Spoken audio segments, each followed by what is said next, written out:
emails coming in at the moment. Hi, Paula, I need to duck out. I've got so much work. I can't spare the time.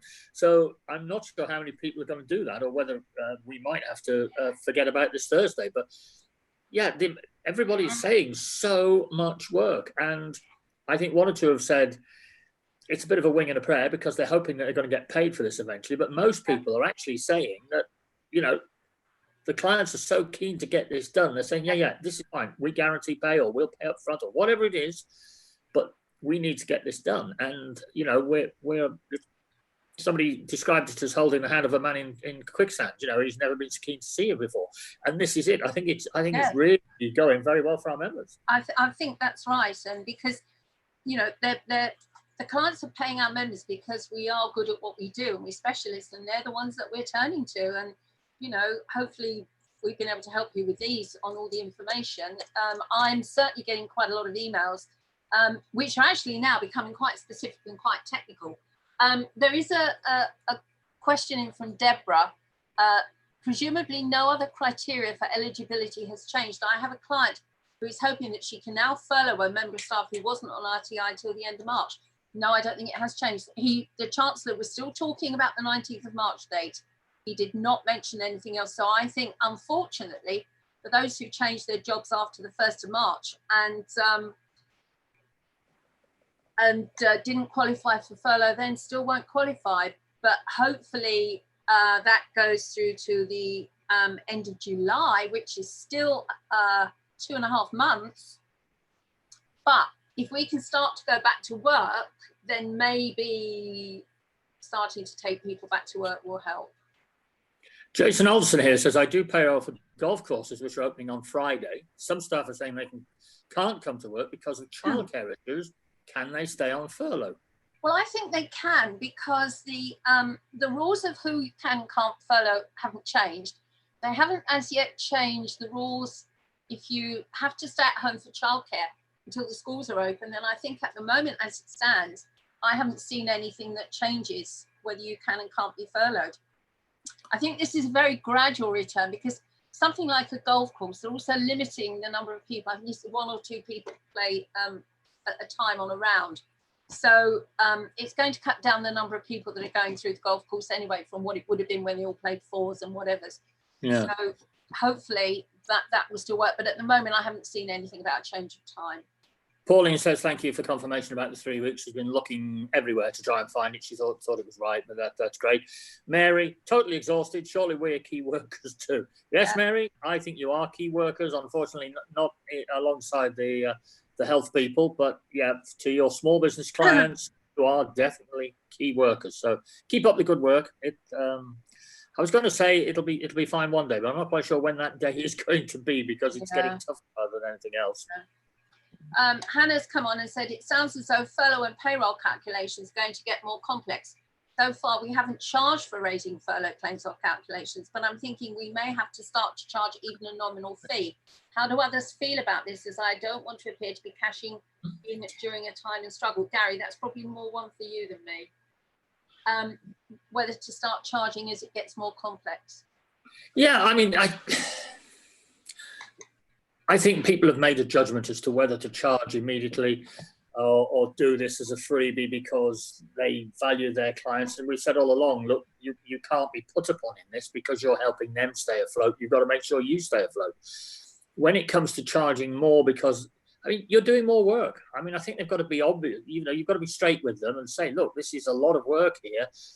Do you want to share some of this with me? Can you do bits of it? I'm sure they'll turn around and say, no, thank you very much. In which case, you'll have to say, okay, I have a lot of clients that are all in the same boat as you. I'll work all the hours to get it done for you.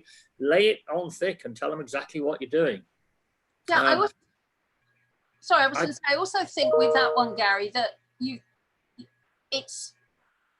I think the calculations will be more complex. But then we did that in March when they were half furloughed and part working, and then furloughed, say, from the 19th of March or whenever. So we did those calculations, and they were quite complex in March. So I don't think it's going to be that much more complex, but it's your client that's going to have to decide who they're bringing back and what they're going to pay them and how many hours they're going to work.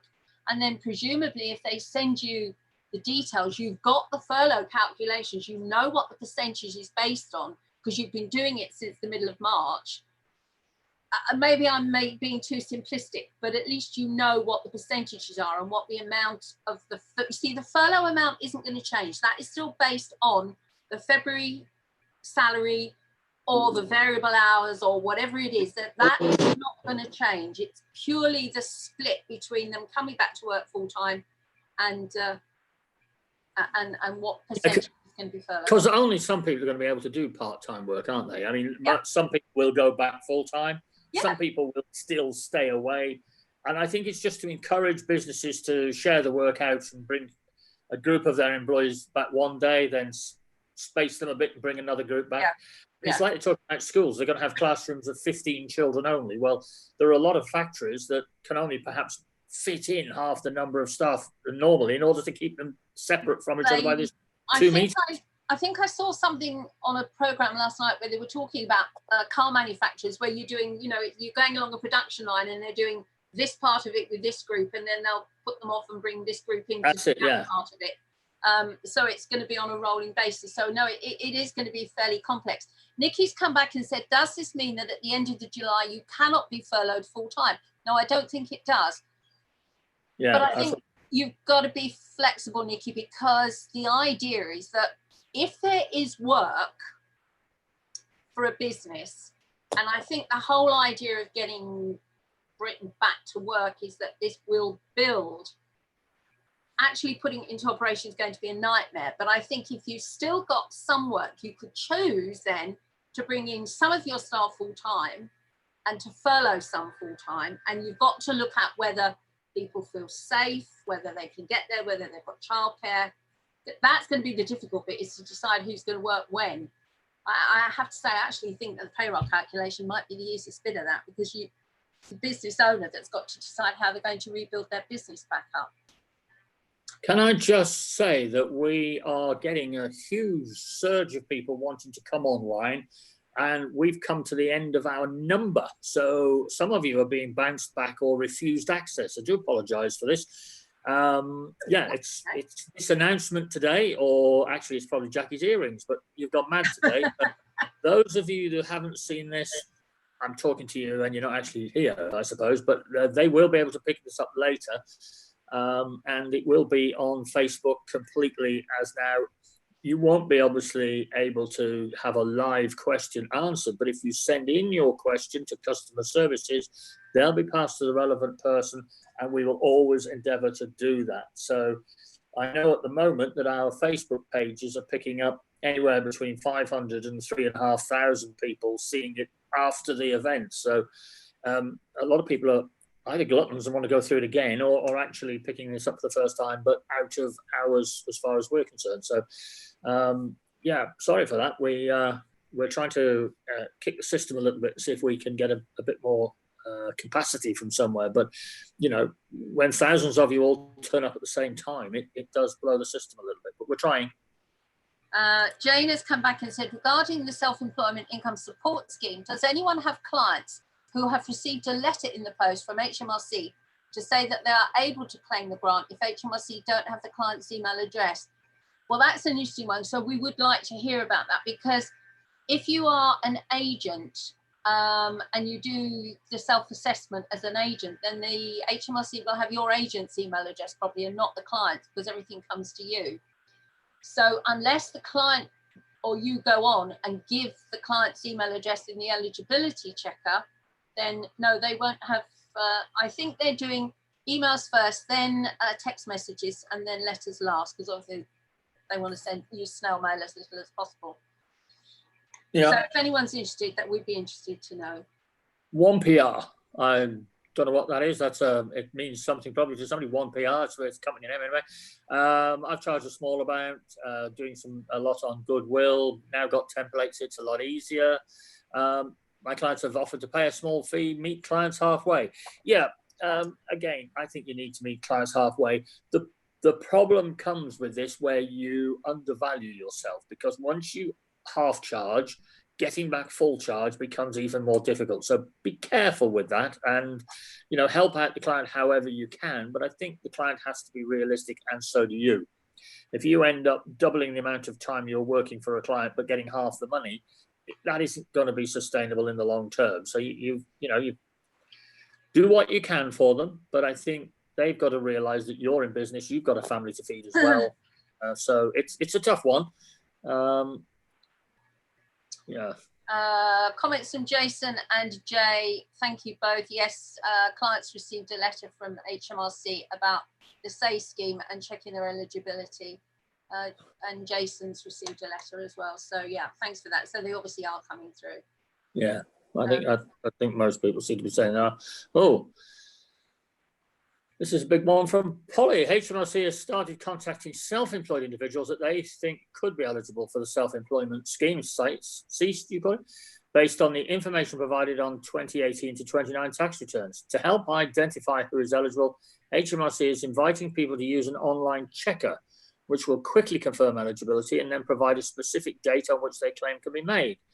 They are also running a webinar that you can join to find out more. The webinar provides an overview of self-employment income scheme, including who can apply and how, the amount you claim, and other support available. Yeah.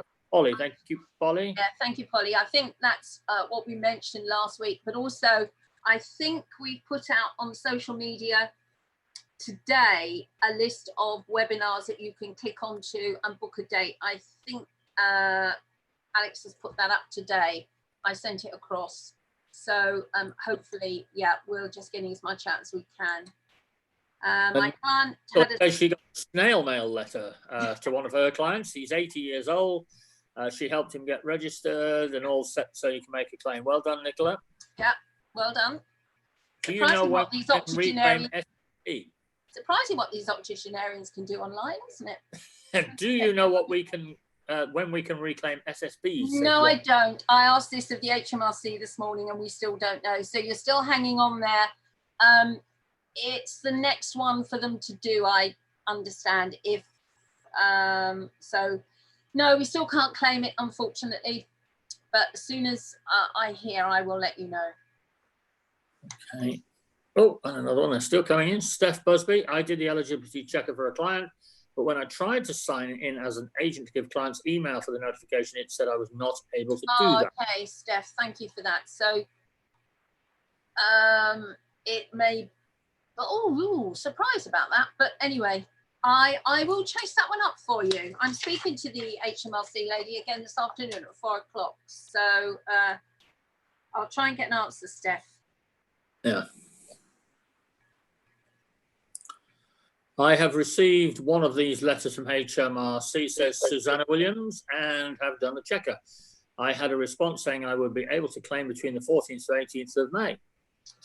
It seems to work pretty well for most people. Yeah, I think it's working. I have seen somebody write on one of the social media that they've worked out that the first couple of numbers on your UTR is what governs the day you can actually make the claim. They open on the 13th. And you're given a date and time from then onwards. You can't claim before then, but you can claim from that moment onwards. I don't think it's done on a first come, first served basis. Yeah, completely different subject. A couple of days ago, we had somebody coming on, Sue Hayes, who was from Nottingham, and she said on one of our questions here, you know, what is the chance of having a branch in Nottingham? So I thought, great, a willing person. So I contacted Sue today, who said she would love to come to a meeting, but she doesn't want to organise one. So we are going to run a meeting for Nottingham. But it was interesting looking at the events that she came to. She was telling me that she has been to Inspire Tour a couple of years, and I looked it up. And although she lives in Nottingham, she was originally going to go to one in Cardiff, but had to cancel that, but then went to one in Edinburgh. I thought, that's a long way to travel. Then I guess, well, what I do, my husband and I have a couple of days away, and then he sort of sits and watches television in the hotel room or something while I go to the Inspire Tour. She said it's all worked very well, which I thought was fantastic. But the interesting thing was, the bit that made it even more interesting, was she said, and I was watching yesterday when you had your guest on, Catherine Cowan, who's from up in midway between Glasgow and Edinburgh, and she said, I was really, really nervous because it's the first one I've been to. She is the lady that I sat next to, and we had a lovely chat. What a lovely person she was. So congratulations to Sue, and also obviously to Catherine Cowan. So there we are. Thank you very much. it's not just because of virtual meetings that people travel a long distance, you see. One PR's come back. Do you know if SACE will be a government gateway application, or will we get another link on the date and time we've been given? No, I don't think you get a link. I think there will be a link for you to go in on that time, and I don't think they're going to actually send you a link. They might do, but I haven't seen. But I would imagine you'll go into it. There will be a check. There will be the application link there somewhere. As soon as we know what it is, we'll get that out to you folks. So Philippa, she's had done the eligibility checker. That's quite a mouthful, isn't it? And she's on 15th of May from 8 a.m. Well done, Philippa. Seems to be going all right, I think. Actually, I've just realised today is our 30th episode. Can you believe 30 of these episodes? So anyway, well done everybody in the background who makes this thing work, even if we do fall down occasionally. Yes, actually, Joanne has an interesting point here regarding the self-employment grant. As Gary's already commented, most bookkeepers are run ragged at the moment, so income has not yet been impacted, but it is likely to be impacted over the coming months. How can we make a claim if we don't yet know the impact to earnings? We talked about this a couple of weeks ago, and I think it was Mike from Avon was asking this question a couple of times, and it's a difficult one to answer because you do have to say when you are applying that you're applying for the grant because your income has been affected by this. Yeah. And I think it's a moral, ethical decision. I don't know if that's the right term, really. I think you've got to decide. I mean, if you know hand on heart that your income has not been affected because you are so busy, it's unbelievable. And as bookkeepers, I know a lot of people are busier than ever. There are a lot of businesses, obviously, whose income has been badly affected because they haven't been able to work. I don't know what's going to happen if you claim for the grant and then at the end of the year when you do your self-assessment return, because you've got to claim it and show it as income, whether they will come back and ask for a rebate. I don't know. And also the other thing to think about is if you have applied for universal credit because you needed some income, and this is probably for clients as well, if you've applied for universal credit to get you through the first couple of months of this, then that is also going to have an effect when the grant comes through, will be counted as income against your universal credit. So I don't think we're going to know what the effect that is going to have for a little while yet. I think the thing is that if government feels that you've been doing freebies or very low cost work for people, and that's what's actually affected your income, perhaps they might turn around and say, actually, you should have charged full rate because you've been doing a service. We don't really know how close they're going to look at this, do we? 1PR again. Can someone look into my AML error message, please? I've emailed the screenshot several times. It's been a problem for months and amendments are stacking up. Yeah, I'll have a look at that as soon as we come off. I'm really not sure quite what it is you're referring to, but if you sent an email, then obviously I can look at that. So we'll have a look. Bev's come back and said, good afternoon. Hi, Bev. Do we know if there is a time limit to making a SACE? Giving a date to apply, but how long after the date do you have? We don't know yet. There is no closing date. It's the same with the furlough claims that you can claim at any time. And we don't yet know how far past the end date you're going to be able to claim. You can claim any time until they close the applications down, basically, but we don't yet know. And HMRC aren't saying how far past the end of the furlough period that they're going to actually how long that's going to go on for. Deborah's come back and said, read the last statement. Just to let you know, I've had an email from HMRC to say that agents can't apply on behalf of their clients for the self-employment grant. Has anybody else? Yeah, that's a definite. It's got to be the individual that applies on their own government gateway.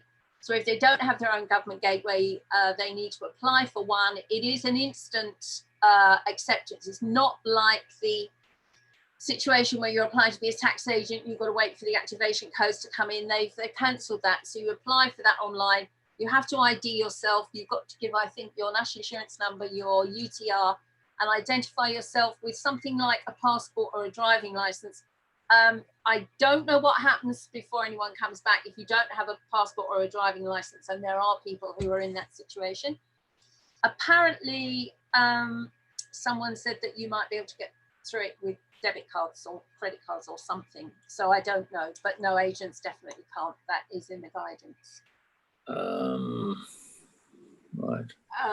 Pauline is sorry, Pauline, I just walked away for a second. Deborah, have you answered the one from Deborah? Because she's saying she's had an email to say they can't apply. I've just done that one. And Pauline says, by the sounds of it, you won't actually be able to say how much you want to claim, i.e. just to top up my shortfall in income. No, at the moment, we don't know. They're telling you how much you can claim. So your maximum claim for the 3 months is £7,500.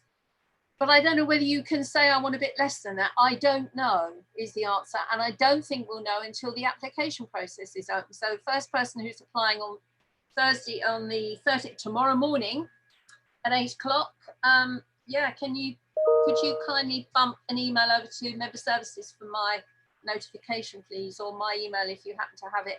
And we'd like some instant feedback on how that's going to go. I might, the people that I know personally who are doing this have got dates of the 14th. So I don't know anyone who's applying tomorrow. One PR again, just saying, I had a client who's now going to sell their business. COVID has been the tipping point. I will lose income because of this, but not at the moment, not going forward.